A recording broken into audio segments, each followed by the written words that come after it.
Hello everyone, take a cloth and then put the stitches over it with the thread. So here we are making a flower. So after that, put the threads in the between and put the cloth like this. And then put the needle and the thread together in the between of the threads and pull out the threads like this one by one. So make a check like shape. Now after that, put the threads with the help of the knot stitch. So just roll the threads and roll it out like this. Now using the yellow threads, we'll be making the petals of the flowers one by one. Make the petals carefully. Now we'll be footing these threads. Using green color, we'll be making the stems and the leaves. So after making the single stitches like this, make the leaves and fill it with the green color like this on both these sides. Fix it like this and it's done.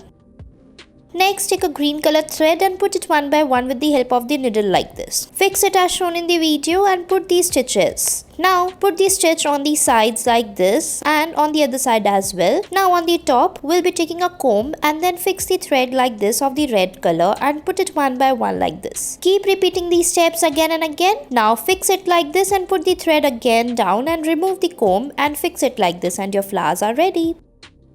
Next, we'll be making the cherries on the cloth. So put the red color thread in the between and repeat the process. Fill the cherry with the red color thread like this. Put the threads again and again like this as shown in the video. Now take a brown color thread and make it stem like this or the stake. Put the single stitches like this. Now repeat the process. Now take a green color thread and make the leaves out of it. Fill the leaf with the thread like this and put the stitches. Now after that, fix the threads and it's done.